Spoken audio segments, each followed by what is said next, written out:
Okay, well, thank you all for coming tonight. Very much appreciated. This is a co-production by the Portobello Film Festival and the Muse Theatre. We've been a free festival in this area for the last 30 years. We haven't charged admission to anybody or film submission or anything, and we hope we partly carry the spirit of Frestonia with us. This play was sent to me a few years ago by Heathcote for his original production, which I think he did with some homeless people in Acton, right? So we're just showing it tonight because we think everybody should know about it. We think it's a great play. So it is the Ruff Tuff Cream Puff Estate Agency and Frestonia Rules OK. And the cast are Jenny Runacre, who is going to be playing Tony, Frestonian Jimmy, the woman, and Willi Fleischmann. Loftus Burton, who is going to be playing Wilf and Pius Alexander. Aidan, who's going to be playing Patrick Gribbin and Jonathan Marconi. Freddy Flack, who's going to be playing Nick Albery, Frestonian Barbara, Frestonian Jimmy. And Steve Buckley, who is going to be playing Matthew and Frestonian Jim. No, Bob. Frestonian Bob. And Penny Bosworth, who's going to be playing several parts, including the estate agent, Bell. Mr. Bell.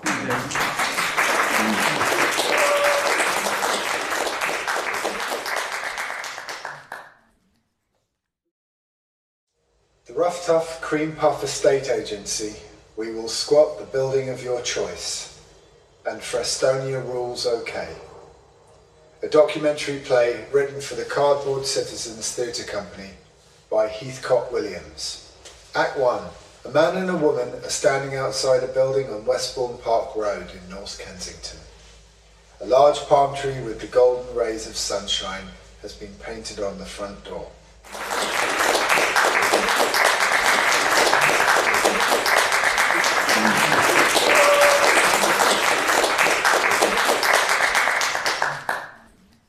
It doesn't say anything. Well, it wouldn't, would it? Oh, why not? Well, it's not exactly going to have a brass plate saying Ruff Tuff Cream Puff Agency or we will squat the building of your choice. Well, that's what it says on this. No, I suppose not. Founded by Wat Tyler in 1321. You think they'd be quite proud of that? Make it a feature of it somewhere. Oh, don't be daft. It's a joke. Don't you know who Wat Tyler was? Yeah, of course. Peasants' Revolt. Yeah, well, they're hardly going to have that on the door, are they? Or their motto. You wouldn't exactly be hiding things in plain sight. They'd be rubbing the old Bill's nose at it. Oh, come on. They're just giving away empty properties to homeless people. What's wrong with that? That's harmless, isn't it? It's just a service. Are you sure this is the right place? There's no address anywhere on this thing that Hobby gave us. 8 pages of places to live, but no address. What's the good of that? Why would there be? Well, why not? Because what they're doing is illegal, numpty. Trespass is illegal. Breaking and entering is illegal. Changing the locks on the doors of other people's houses is illegal. Being found in possession of a jimmy is illegal. They're just giving people places to live, aren't they? It's not illegal to live. So some shoplifters might be starving. Doesn't stop them from being nicked. I mean, British law's got an empathy pass. There are no clues, are there?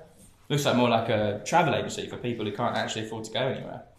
Well, it's definitely here somewhere, and if what Hoppy says about it is true, apparently they're taking over empty houses big time, just as if they were cast off buttons, and then recycling them. So, just maybe, this is a tiny oasis in the capitalist consumerist shithole run by bloviating wank puppies, blue meanings, and the forces of awe and boredom. In a word, who knows that's not it, huh? So, look, ring the bell again. Okay. Who knows, Mr. Nihilist? We could have struck lucky. Well, even if we have, there has to be a catch. Or not. Remember what it says in the Illuminatus. If you're not a utopianist, you're a schmuck. Why not try knocking this time? Hey, I've just noticed this on the door. Look, BNVAR. What do you think that stands for? Beautiful, non-violent, anarchist revolution. A key thrown out of an upstairs window, attached to a parachute lands beside them. They look at each other, then pick it up and try the door. It opens onto a large room with a huge map of London on the wall. Matthew Fleet is sticking different coloured pins into the map after he consults a sheet of notes.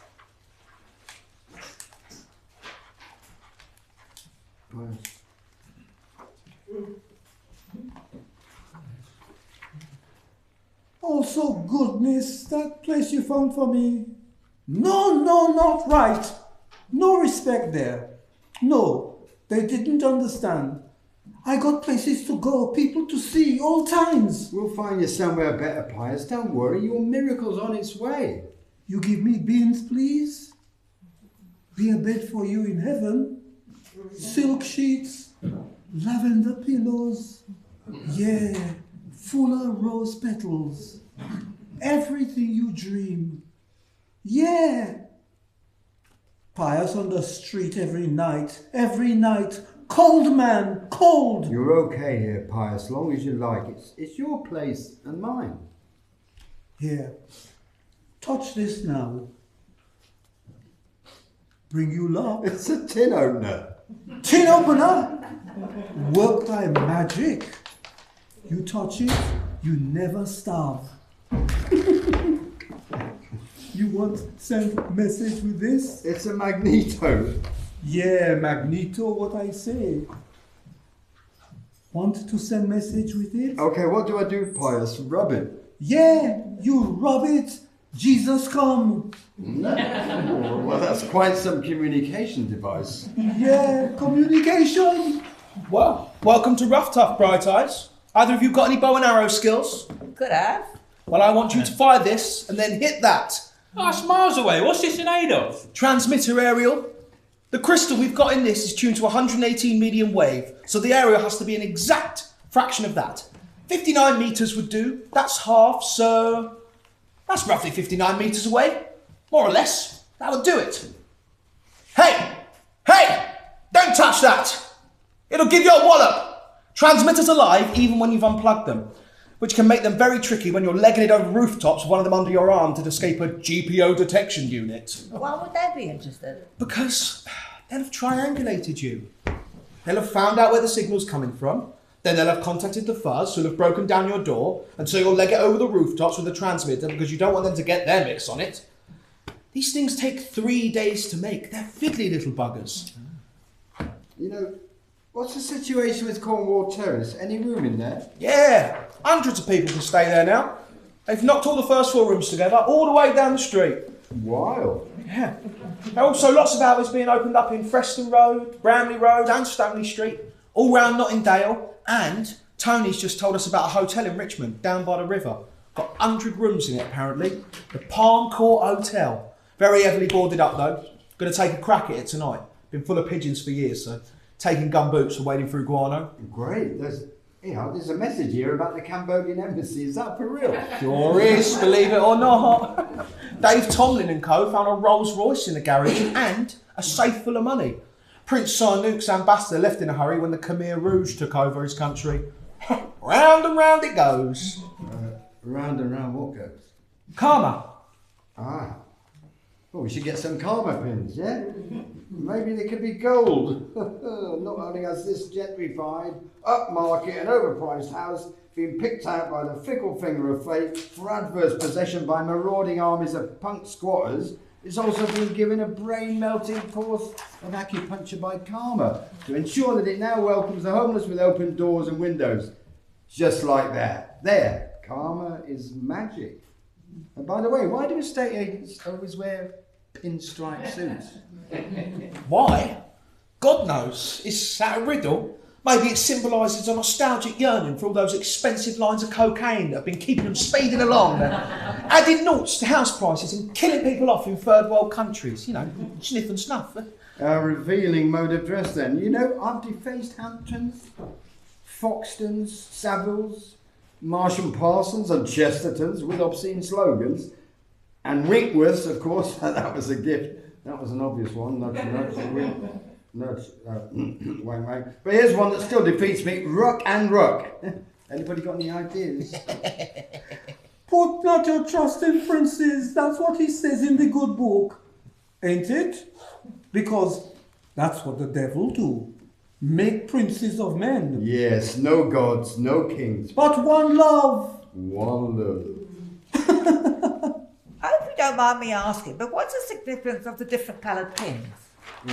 Okay. Right for squatting, i.e. someone sussed it out and confirmed that it's a genuinely empty one.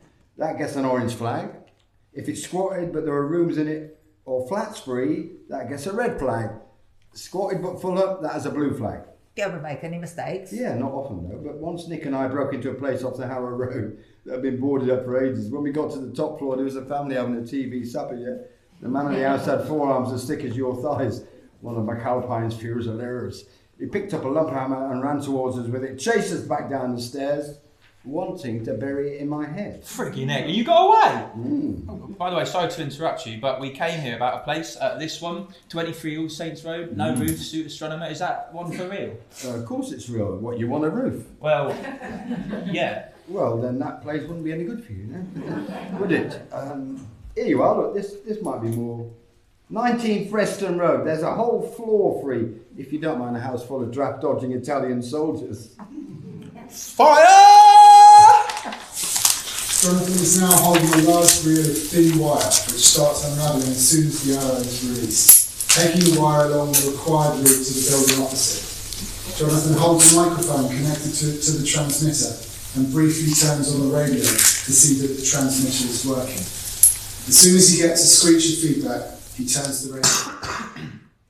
This is Rebel Radio, good to go. Broadcasting on 118 medium wave with your host, Gerard Winstanley. The world is a common treasure house to all. There is no my thing, and there is no your thing. The studio band we're featuring today is Eskimo Nell and the Eyeball Pansies, followed by Aswad.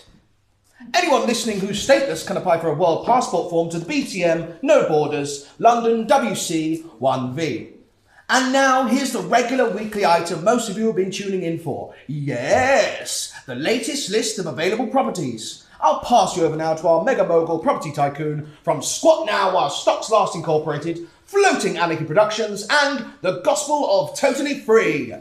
Shut down, Babylon! Okay.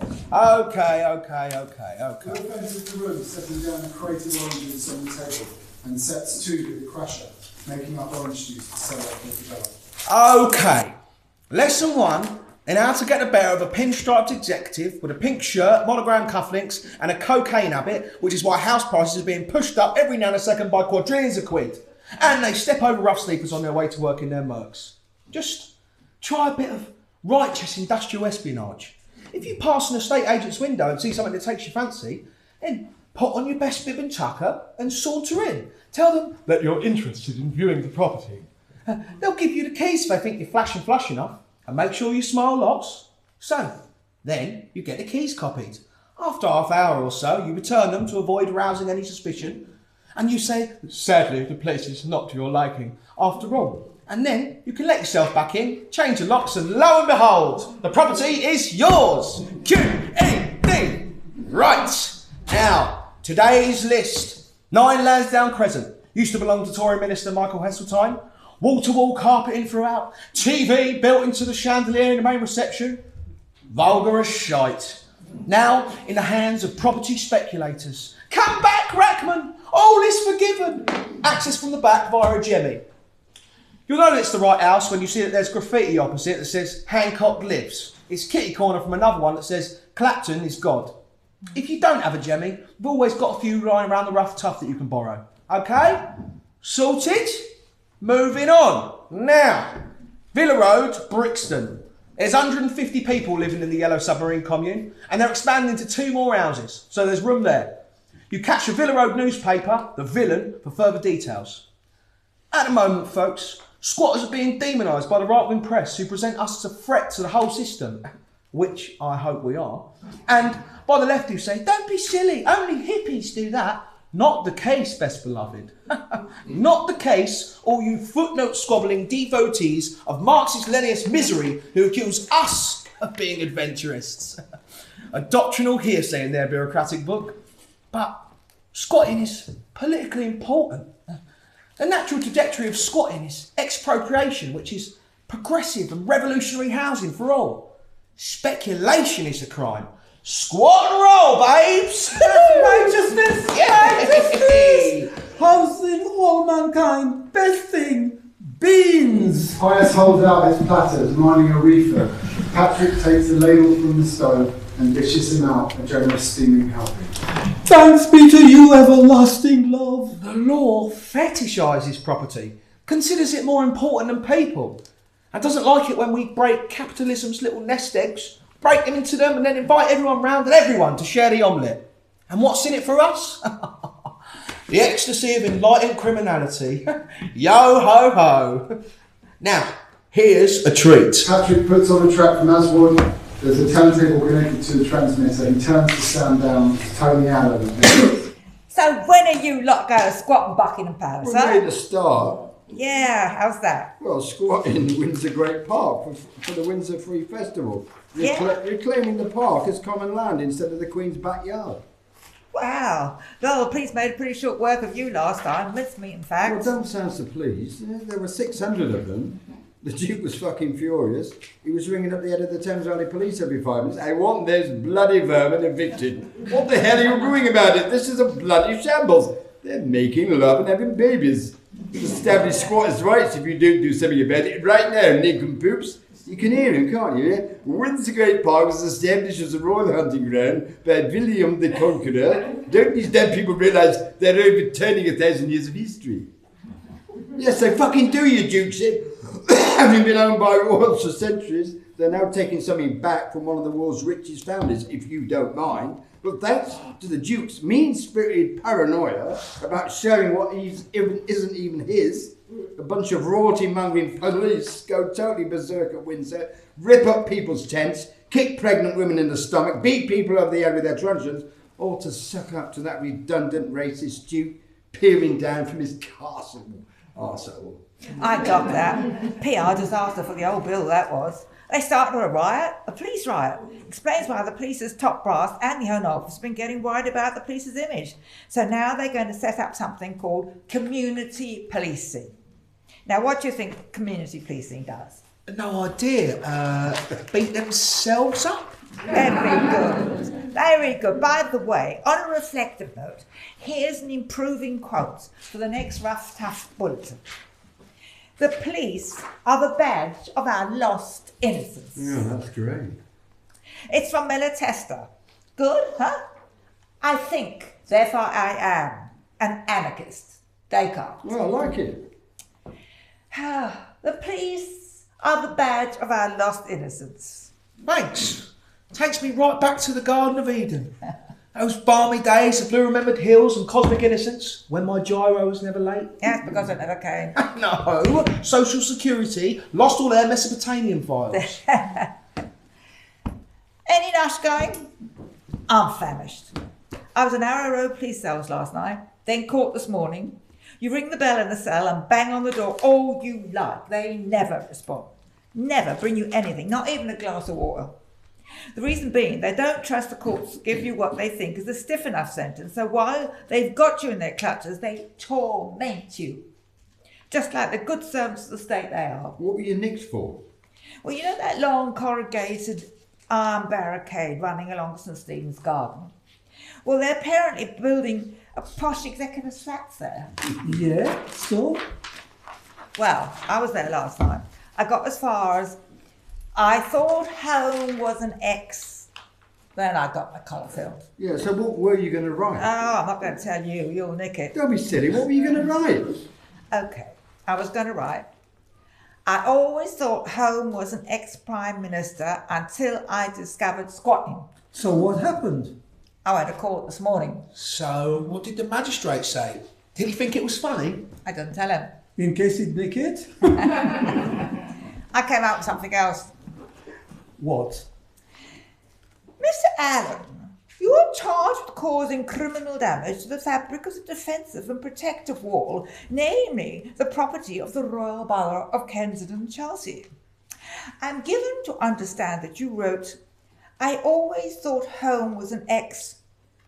Did you have any particular reason for choosing this particular form of words, this rather obscure locution? I did, yes, Your Honour. Yes. Ah, tell me. I'm all ears. I'm most interested to know. You have a number of convictions for criminal damage, all involving graffiti. Some witty, I have to admit. Some less so. Some obscene and some offensive. This, however, seems unusual in that it's almost willfully recondite. I imagine it's incomplete. Oh, it is, Your Honour. Perhaps you'd be good enough then to enlighten the court. Oh, I'd rather not, Your Honour. Oh, you'd rather not? Why ever not? It's a personal matter. A personal matter? You're pouring your heart out to a wall at 1 o'clock in the morning. Yes, Your Honour. Well, I'd like you to tell me now. If it's embarrassing for you, so be it. I'd rather have the truth. Oh, yes, Your Honour. I was going through a personal crisis, Your Honour, and I hope that when you hear the details in full, you'll show me clemency, for which Your Honour's court is so famous. Yes? I always thought, yes, that home was yes. I always thought that home was an extremely nice place until my wife left me and the parrot died. Silence in court. Attorney Allen, you're fined £10 and appropriate costs are awarded to Kensey and Chelsea Council. You're a thoroughgoing nuisance. You're not funny at all. Not at all. You may think that your antics add greatly to the gaiety of nations, but the court remains steadfastly unimpressed. Your ideas about squatting, by the way, is nothing but a moonshine path, from which I very much hope you will soon be redirected. Your Honour hiding to nothing. You may now relinquish your place in the dock, and the duty sergeant in the cells below will see you about you paying the very lenient fine that I've imposed, given the fact that you are a determined and incorrigible offender. Take him down. The doorbell rings insistently. Matthew goes to look out of the window and calls out. Yes? There are angry, muffled voices from below. Who are you? What? Shout louder. What? Bell Investments?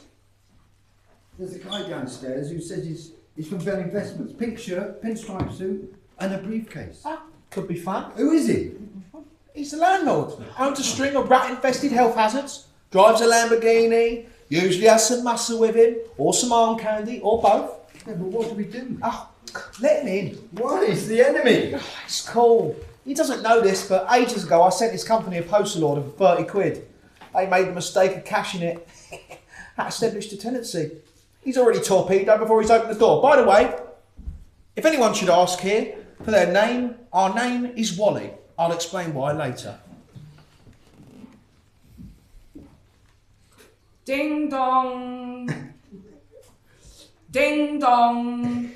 I'm stepping over sleeping butters in the hall. Oh, you came in the pretty way then. There are people sleeping here who I don't recognise as my tenants. That's right. They're not. Well, who the fuck are they They're then? homeless. If we can't find them somewhere by the end of the day, then they'll be welcome to stay the night. What are you talking about? What are you doing? Are you operating a business from here? Who are you? What's your name? Wally. And you, wise guy? Who are you? Wally? I am Lord Wally, Jesus wept.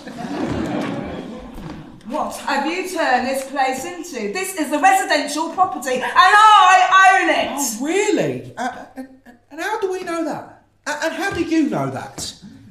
How do I know that, you stupid fucking oaf? Because I own this fucking house! I have the title deeds and I want you all out today! Every man jack of you! Otherwise, I'll be insisting on proceedings and I will see you all in court! That's very kind of you, Mr. Bell. It is the notorious Mr. Bell, isn't it? But then I've already been to court. I was there today. And I can tell you for nothing, it didn't do me any good at all. And I don't suppose it'll do you any good either. What the hell do you mean? Well, from past experience, I can tell you your case will be thrown out on procedural grounds. What the fuck are you talking about? Think about it. Bell Investments and Securities versus Willi, and Willi. How will that sound? That's how it'll appear in the court dailies listings, and the county court judge will take one look at it and say, so who are all these people, Mr. Bell, that you are asking the court to proceed against? 10 entirely different and unrelated people, all called Willi, Mr. Bell? All living in your property, Mr. Bell? It's a ridiculous coincidence, Mr. Bell. You're stretching our imagination, aren't you? Why, Mr. Bell? Why would you do that? Because it's quite clear you haven't done your homework. You haven't bothered to ascertain precisely who's living on the property, which you claim is yours, as the law requires. Are you holding us in contempt, Mr. Bell? Under Section 49C of the Landlord and Tenant Act, you're obliged to find out who the people living in your property are before you can evict them. They have to be named before the court and can issue you with an eviction order. Why would you wish to make this court look a fool? It's not going to issue 20 court orders named Willi, and Willi, and Willi. Now, is it? Huh? You surely don't wish to be thought of as a man who willfully brings the court into disrepute, do you? A man who makes the law look like a Willi.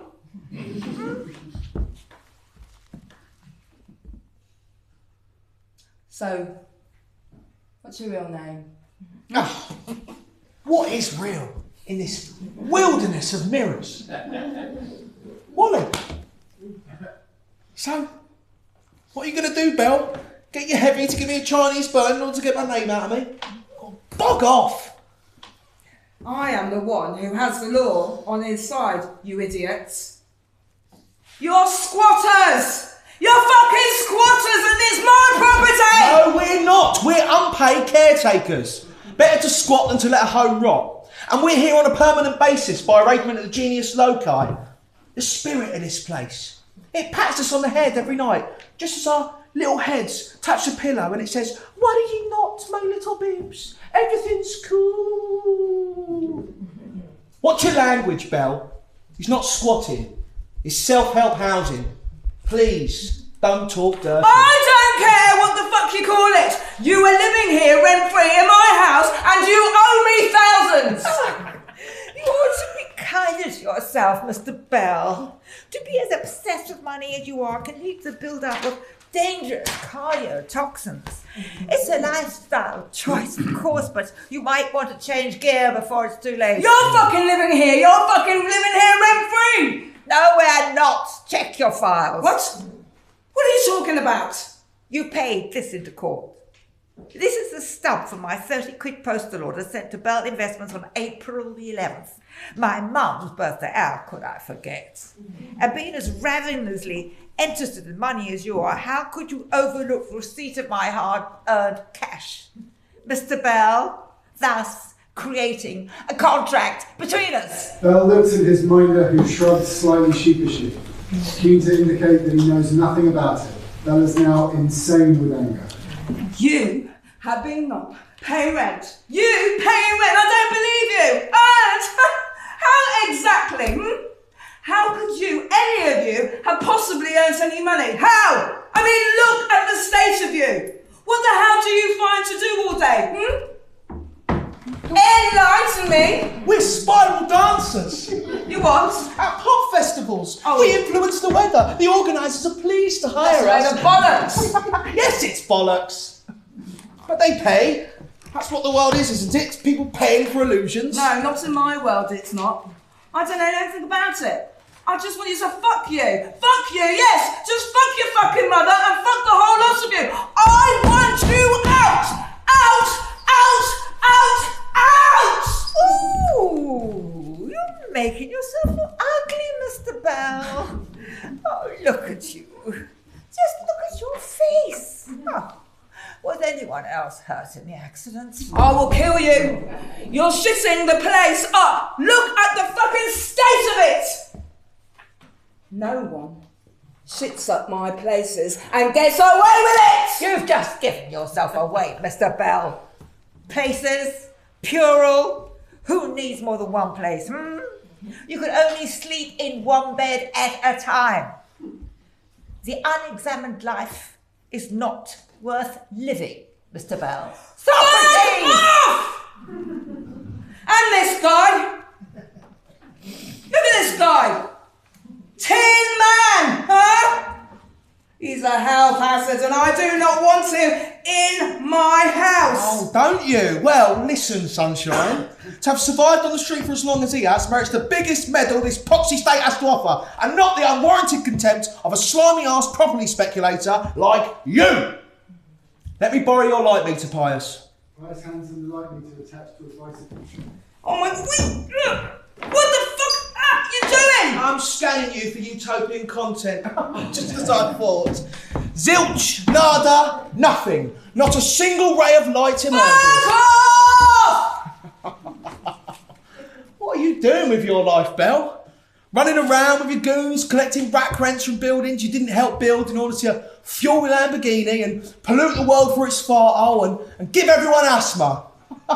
What kind of CV is that, Mr. Bellend? Pretty dismal, pretty vacuous. So, please allow me to invite the Ruff Tuff Cream Puff Estate Agency's duty commissioner to show you the door. Right now, step forward, Matthew. Willi, Matthew. Cue Bob Dylan. Dear landlord, don't put a price on my soul. My burden is heavy. My dreams are beyond control. In cries of jubilation, the assembled company drums the floor. Act 2. Someone has come in off the street looking for a place. Matthew hands them a set of keys. Peabody Buildings, end of Cloudon Road, number 43. Oh, shouldn't I be giving you something in return? Shouldn't. Don't talk daft, of course not. It's gospel of free, remember? Hippie, punk, love. But it's a whole house, isn't it? Or a whole flat? No, so don't eat it all at once. But how do you... Random acts of kindness and senseless beauty, that's all. You'll be returning the favour to someone else, somewhere down the line. Thanks. It's pure pleasure. Nick Albery comes up the stairs and bursts in at the door. A tall figure, in flowing robes with an embroidered hat. He pins a large silk-screened poster for the People's Picnic, Windsor Great Park. Bring what you expect to find. The People's Picnic. Well, you know there's a High Court injunction, don't you? Which means that anyone organising another festival at Windsor will be in contempt of court and liable to prosecution and jail. Well, who cares about the law? I mean, the law regards housing homeless people, what we're doing, as incitement to commit a felony. So fuck the law. Okay, get off your hobby horse for a second and listen. There's nothing in the injunction to prevent a People's Picnic, is there? Get it? Injunction bypass. No. Oh, hang on. Ah, cool. Ah, brilliant. On second thoughts, do you think this could be why, as of the day before yesterday, there's always been two obviously plainclothes guys in a car just opposite watching the house? Yes, probably. No, probably not. They couldn't possibly know about the People's Picnic. We've only just printed the posters. Okay, by the way, Nick, there's something you ought to know about. Someone's gone off with all the text for the latest Ruff Tuff bulletin, 8 pages of it. I've just got it ready for the printers, and there was this really suspicious guy hanging about here all yesterday. He even slept here last night. Frank Harris. Everyone thinks it was him who took him. Well, why would he do that? Don't know anyone. Anyway, it means I've got to type out all the addresses again. Bit of a hassle. Did you open up the passport? Yeah. It took all bloody night. There's no road down there between the hotel and the river, just a pedestrian walkway. So every time we kicked in the planks that were nailed up against the windows on the inside, it made a right old hell of a noise, echoed right across the river, and a couple of plod were walking along, and they thought they'd heard something. They stopped. We froze. Hairy moment. And then they walked on, left us alone. We changed all the street entrance locks now, so we're the only people who've got access to it, apart from the pigeons. And the ghost of Max Jaffa and the Palm Court Orchestra are singing Bluebells in the Springtime. One for the teenagers. Well, why don't you give it to that woman, Erin Pizzy, from Chiswick Women's Aid? Apparently they need places all the time. Hostels for battered wives. Sounds as if they could easily turn the Palm Court Hotel into a fortress to fend off angry partners. Done, we got her address. Yeah, it's in Chiswick somewhere. Oh, and by the way, Hammersmith Council turned down our application for short life housing in Preston Road. So, guess what? What? We're going to declare independence from Hammersmith Council, the free and independent Republic of Frestonia. This place can be the Frestonian embassy. You're joking. Only partly. I've written to the United Nations to ask them for a tank to defend us against Hammersmith Council, if necessary, in case they send in the bailiffs or start raising it to the ground. Is there more? We're going to do our own stamps, our own passports. Who's we? Well, mainly people from Freston Road, Bramley Road and Stoney Street, and all the people squatting in the People's Hall, which is now going to be the National Theatre of Frestonia. Someone's writing a play of it. Here and Now and the 101ers, they've agreed to do a benefit there for the inauguration. David Rappaport, Minister of the Environment, is going to do his blindfold knife throwing act. This lands again. Yeah. So, would you be up for this place being the Frestonian embassy? For being Frestonia's presence in the outside world? I'll take a straw poll. Yes, it's definite. Yes! This is what I sent to the UN, by the way. We appeal to the United Nations, in particular to other small, emerging and non-aligned nations, to treat our applications with the utmost seriousness and urgency. If delay in processing our application occurs, an invasion into Frestonia and eviction by the GLC and other organs of the British government may occur, in which case the necessity may arise for Frestonia to require the UN to send a token of peacekeeping force. These are developments which we must at all costs avoid. If necessary, we would of course cooperate with a repeat referendum of Frestonian citizens, supervised by the UN, which would again reveal the desire of the overwhelming majority of inhabitants for self-determination and independence from Great Britain. And we need a motto. For the tank? No. For the newly emerged state. Which doesn't really exist. Well, it's beginning to. All states are just PR stunts anyway, when you come to think about it.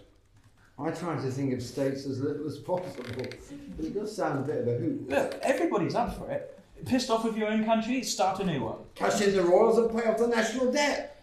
I mean, make a fresh start. You know. Gotta be good. We're knocking all the walls of all the back gardens together to make it into a huge allotment, so we can go veg, etc., etc. Guerrilla gardening. Feed ourselves. Be off the grid. It'll double up as a nudist colony, but that won't be compulsory. You're really thinking it through. No, not at all. Just taking it step by step. The sillier, the better. Got us a motto yet? How snappy does it have to be? Like an alligator sandwich. Oh. No, not really. Just, anything will do. Mystery Song Man. Nos sumus una familia. We are one family. Oh, great. Yeah, that would be fine. Okay. Mystery Solved Man. What do you mean? That guy who went off with the bulletin, he must have sold it. Sold it? Who to? The Evening Standard. You guys are on the front page. Squatters plan to take over London. From a rat-infested slum in West London, a group of scruffy anarchists, etc., etc. They'll be out to get you now. Incitement, conspiracy to break and enter. Yeah. There's even a leader about you. Why are these people still at large? Fucking Ada. Better start believing in Frestonia, hadn't we? We may need to apply for political asylum. You may, and it's granted. Yes, I can. Just look at this stuff. A conspiracy carries an indefinite sentence. Don't they know that? I suppose they do. The fucking Evening Standard. Scum-sucking pond life. A conspiracy just means to breathe together. That's a pretty harmless activity, isn't it? Listen, I had a look out the window this morning. Those guys were still there. They must have been there all night, parked on the corner of St. Luke's Road. I went down and I asked them, who are you? And one is Creamer of the Yard, and the other one's a Superintendent Rayne from Special Branch. How on earth do you know that? Well, they told me, didn't they? They said they were getting ready to throw the book at us. Nice of them to warn us, so I went back there last night with a book of Rumi's meditative verses to give them lines of instant, irresistible and enjoyable enlightenment. You know, lines that promote inner harmony. Rumi gives you that permission, you know, to live on a higher level. But sadly, they'd gone. You're nuts to speak to them. And now they're back. And so it would seem. Maybe they want another New Age book from your lending library. Wilf picks up an empty baked bean can and starts talking into it with an increasing passion. Listen, Plod. I know all about you. I know that you've taken a vow to serve Her Majesty and to stop and search black people and to harass rough sleepers. Well, listen up. We're housing homeless people instead of hosing them down in the freezing cold under Charing Cross Bridge, as I've seen you do, and then getting everyone there to move along there 24/7. Listen, Romaine and Creamer. If you and your ilk want to snarl up your moral compass so it doesn't fucking spin anymore, that's your business. But you know, whenever England's best guru after Tom Paine, William Blake, saw a uniform, it triggered off a fit of projectile vomiting. Now, I wonder why that was. Go figure. Fucking royalty mongering police. 90% of all British policemen dream about the Queen coming to tuck them up in bed at night and read them a bedtime story. You know something else?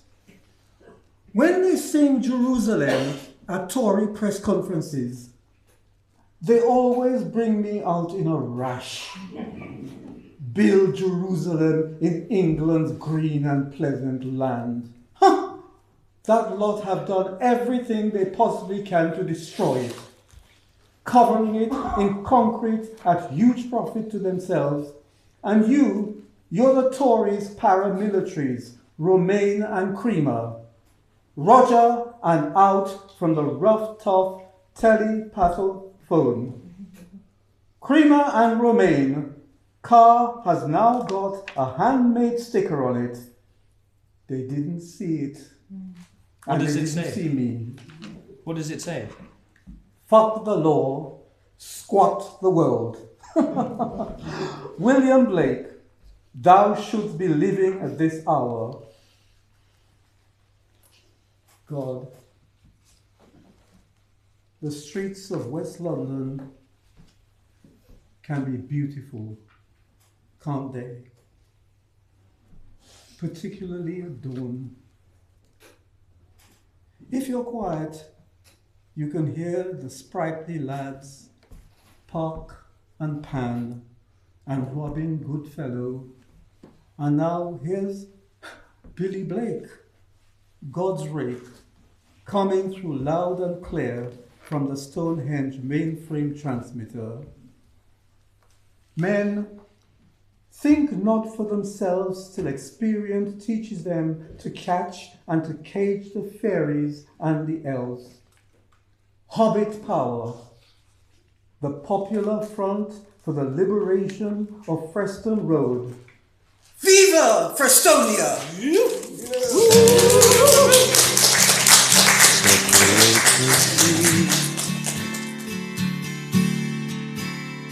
From me on my desert island, sun obliterates the sky, and I'm just like anyone, no matter how I try. I wanna see the sun, and it shines to illuminate the distance, illustrate the difference between you and me. Act 3. free and independent Republic of Frestonia, Notting Dale. We see on stage left the Apocalypse Hotel, a cafe that serves the citizens of the newly created state. On the right are a series of gardens, the walls of which are in the process of being demolished and knocked down to form one large allotment, come communal garden. Nick is wearing a blue United Nations style beret. A group of Frestonians are building and decorating a UN tank, Blue Peter style, with buckets of papier-mâché. Pius Alexander is covering it with various bits of scrap. The man and the woman from Act 1 have become Frestonian Bob and Frestonian Jenny. Shall we get smoke to come out of the barrel? It doesn't actually have to work. It's just a cargo cult. Meaning? It's sympathetic magic, designed to lure real tanks out of the woodwork. From where? Salisbury Plain? The UN headquarters? From wherever. To defend us? That's right. And the UN? Yes. Actually, they haven't responded yet. Oh, disappointing. Yeah, I thought so too. I had a patronising response from the British Foreign Secretary, Geoffrey Howe. I wrote to him to ask him to support our application for nationhood status and for membership of the United Nations. He wrote back saying, if you didn't exist, we'd have had to invent you. So I wrote back, if that's the case, why do you and your Tory councils wish to destroy us? Too right. They should get with the programme. Why not? It's happened before. Christiana in Copenhagen that seceded the Danish government. It's been going for 20 years now. Oh, 3 T's for the Frestonian Ministry of Defence. Ooh, yes. great. Thank you. Guess what? Tonight we're showing Passport to Pimlico in the People's Hall. Correction, the National Theatre of Frestonia. Everybody's welcome. Great, I've never seen it. What happens in it? It's an old Ealing comedy. I've just watched it to see if the projector worked. Some local kids roll a tractor tyre down a hole on a bomb site, which sets off an unexploded bomb left over from the Second World War in somewhere called Mirrormount Gardens in Pimlico. The explosion reveals a buried cellar with all sorts of art objects, coins, jewellery, etc., and an ancient parchment. It's a royal charter of Edward IV, which gives the house and its estates to Charles VII, Charles the Rash, the last Duke of Burgundy, when he sought to refuge these several centuries ago after being presumed dead at the Battle of Nancy. As this charter has never been revoked, Pimlico is legally part of Burgundy. A high point in the film is when the local policeman, PC Spiller, exclaims, "Blimey, I'm a foreigner!" Everyone in Pimlico is now a Burgundian. The British government refuses to recognise them or to negotiate with them and orders a boycott of Pimlico, now a Burgundia. They put up a barbed wire wall, sympathetic reps, throw food parcels over the border, and then when people discover that Burgundia isn't subject to post-war rationing, everybody wants to come in there. The British government gets tough, then the Burgundians get tougher. At one point, the Burgundians stop the tube train in its tracks and ask everyone to get out, see if they have anything to declare, and to show them their passports. Otherwise, they cannot proceed. Well, sounds great. It is. The film ends with a party. Everyone's celebrating being shot of the UK. Yeah, it's great. Be there or be square. Now here's a bit of real local history, folks. The Jarrow Hunger Marches. Yeah, the Jarrow Hunger Marches. Yeah, where did they first hit town? Right here.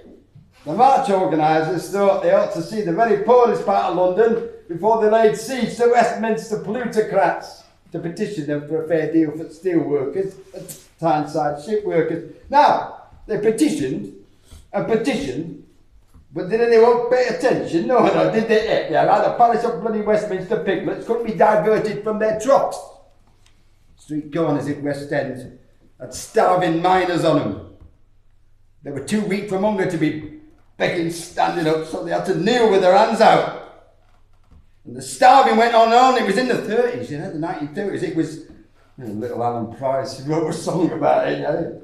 Why, his name is Geordie McIntyre and the bands don't even have a fire. So the wife said, Geordie, go to town, go to Luton town, and if they don't give us half a chance, don't even give us a second chance, then Geordie with my blessings, on the bleeding lockdown. That's great, any more? Anymore, that's having a laugh, lad. Come on. Follow the Geordie boys, they'll fill you out with joy. They're marching for the freedom now. Come on, follow the Jarrah lads. They'll make your heart feel glad. They're singing now. Yes, now is the hour. It was known as the Jarrah Crusade, you know, got itself blessed by a radical bishop, and it came right through here. This very spot, man, Lindisfarne here. But in Lindisfarne, they did another one, didn't they? Marshal Riley's army. In October 36, they took a trip. Many makeships, strictly for some kind of salvation, with their held high and dignified.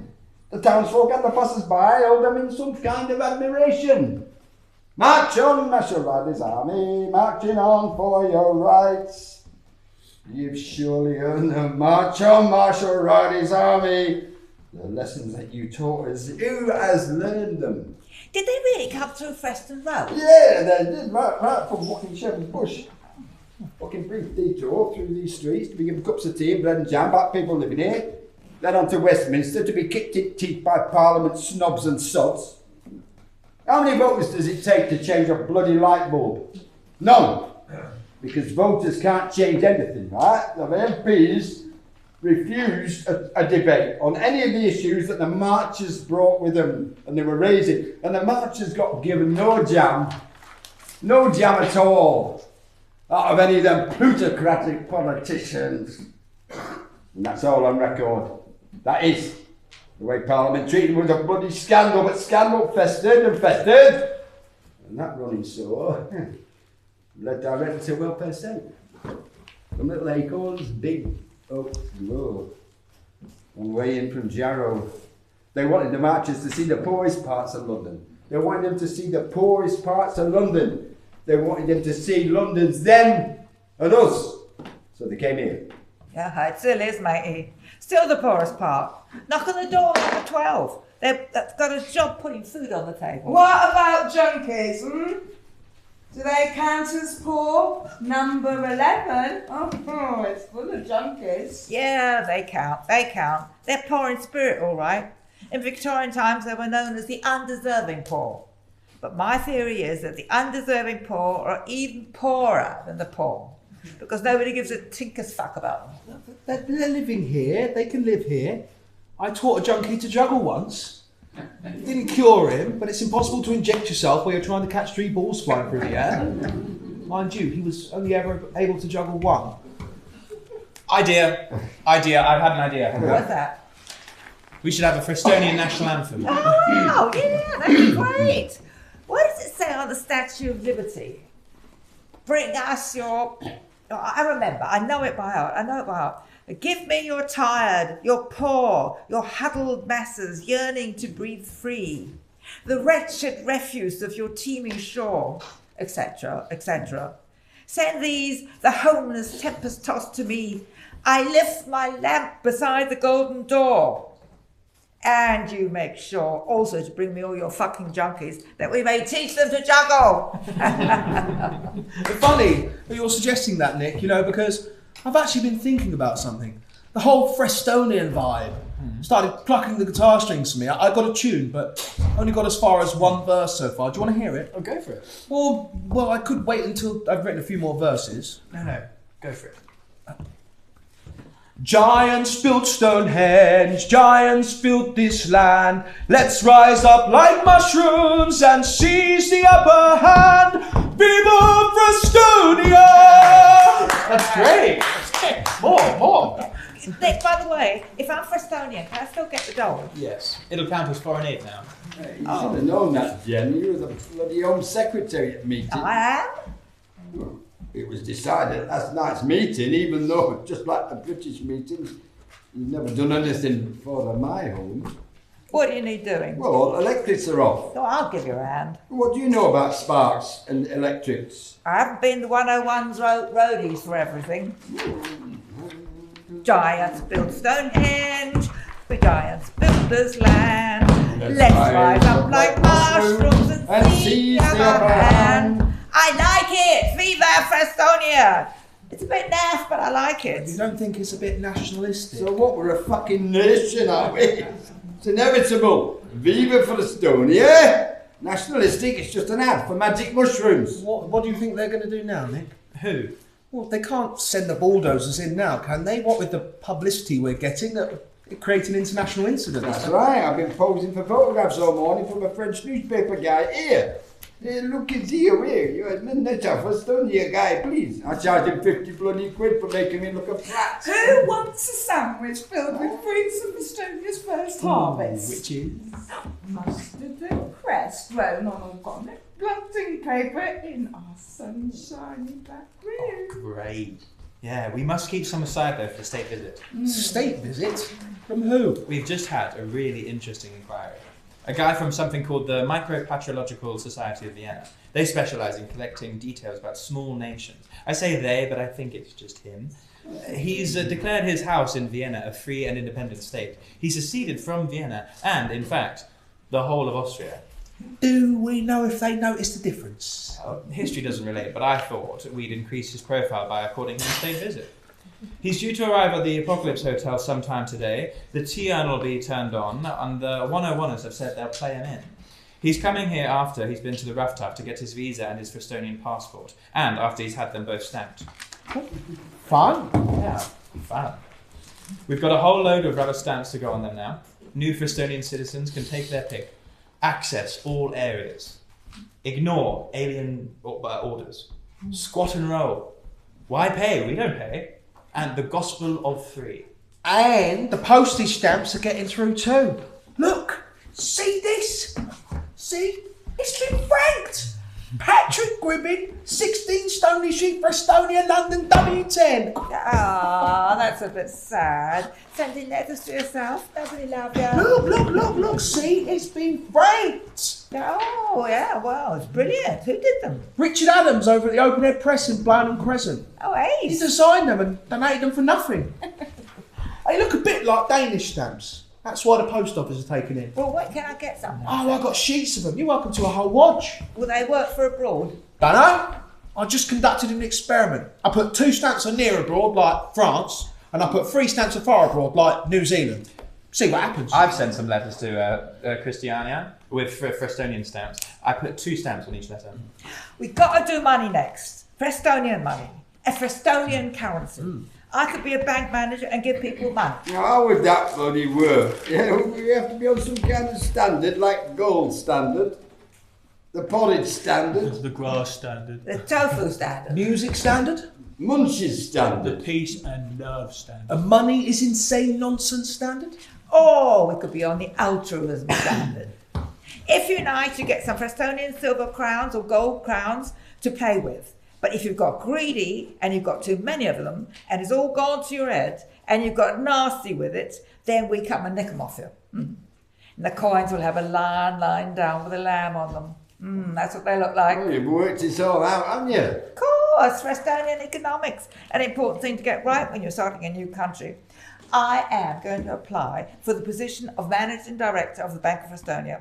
I'm really overqualified. I've been enumerate in 12 languages. And you have a soul, of course. Well, I vote you have the job. Who else is voting for Jenny? Seconded. Pinch yourself. Why? What for? To check that all this is really happening. Yeah, we'll be bottling lightning next. Benjamin Franklin, he used to catch lightning, just diffuse it with his kites. He said that there are 3 kinds of people: those that are unmovable, those that are movable, and those that move. Is that profound or totally trite? Who cares? No time to discuss. He's here. Who? Microman. Willi Fleischmann of the Micropatrological Society steps forward. You are all Frestonians, I think. I am among friends now, yeah? Micro-national friends, I think. How good. How good. I have my passport stamp, see? There, at the Ruff Tuff, at your embassy in Westbourne Park Road. And they very kindly gave me some Frestonian postage stamps, just like a tourist. I sent letters from here to Vienna. We see. I tell you, they arrive okay, huh? Why not, yes? Why not? Very good. Here is your tack. A music tack. A peace tack. Only only in Frestonia. Welcome to Frestonia, in the Ladbroke archipelago. You'll have to excuse the smell, I'm afraid. Hammersmith Council have decided on a war of attrition. They are refusing to collect our rubbish, even though we're still paying their council tax, a foreign tax now, illegally levied. Oh, never mind. I only smell freedom. But you know, if you allow me to put it in a graphic way, if you rip a new arsehole for the British politics, then I think you create a bit of a stink somewhere. Yes? No? Yes? Yeah, you can say that. When I declared mine house an independent state, I had big troubles. Dead rats through the letterbox, people shouting, anarchistisch Verrater, anarchist traitor. Oh, some people are very mad. No point to reason with them, no point. They do not like reason. That is why they're mad. Everyone's house should be an independent state. It is obvious. Do I want to be a member of NATO and bomb people? Nine. So I succeed. Simple. Now, I look to the horizon. And what do I see? Millions and millions of small nations undermining the big corporate dinosaurs. Then they topple down. Good, eh? Good. Very, very good. Good.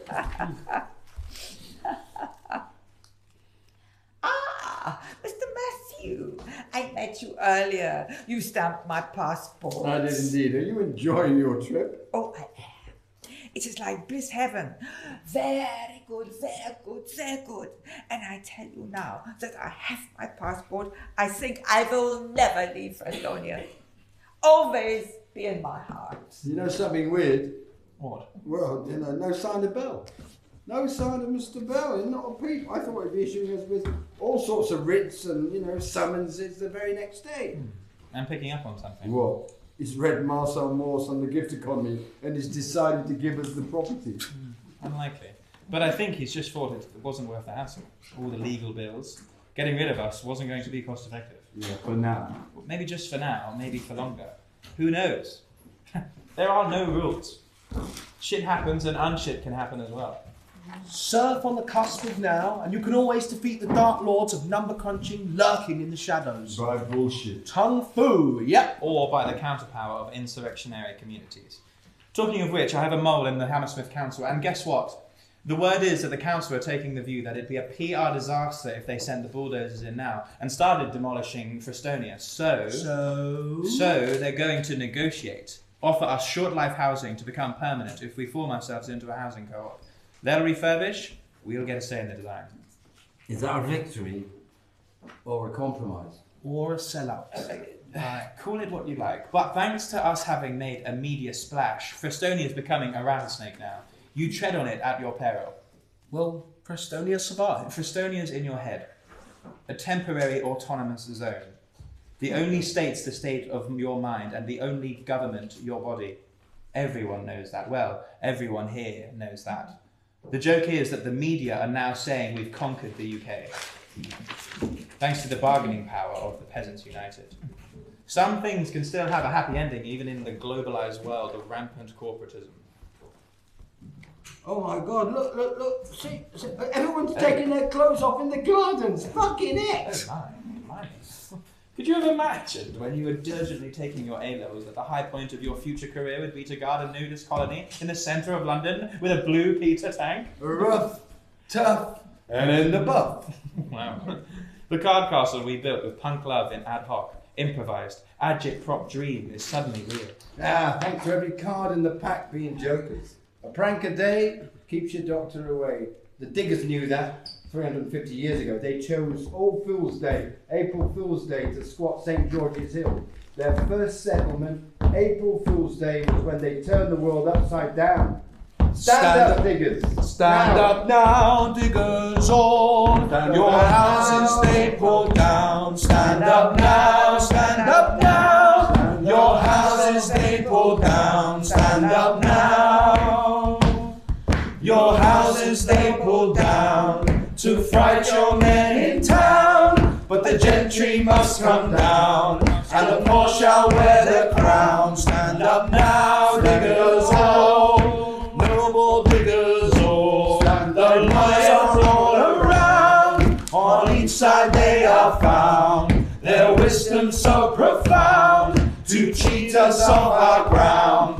But the lawyers must come down, and the poor shall wear the crown. Stand up now, diggers all. Stand up, lawyers are all around. On each side they are found. Their wisdom so profound, to cheat us off their ground. But the lawyers must come down, and the poor shall wear the crown. Stand up now, diggers all. The lawyers are all around. On each side they are found. Their wisdom so profound, to cheat us off our ground. But the lawyers must come down, and the poor shall wear the crown. Stand up now, diggers all. The state is all around. On each side it is found.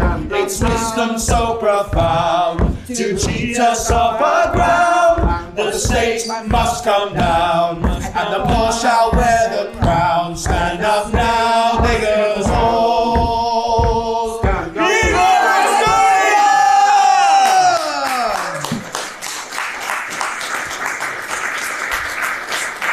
How are you, Pius? Places to go, things to do, people to see.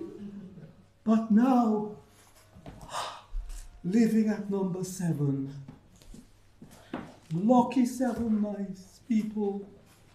They love Pius. Feed him. Free food.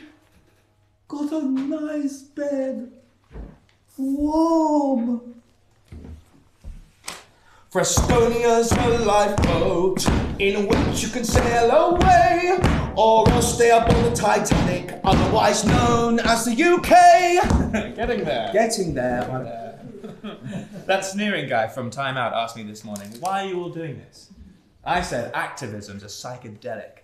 It prompts endorphins, makes you happier, helps you live longer. Break and enter and break the mould. Break in and break out. Come to think of it, Adam and Eve were squatters, weren't they? Squatters who got evicted from paradise by an absentee landlord, i.e. God. Therefore, squatting started the whole show. Squatting's the first human right.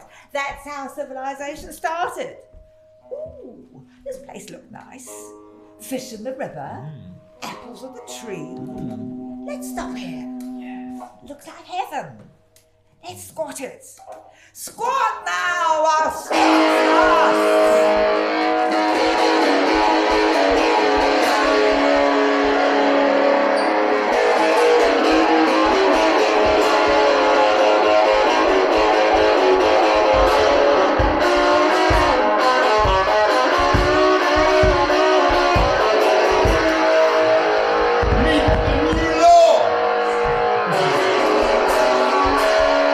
Same as the fucking old law, right?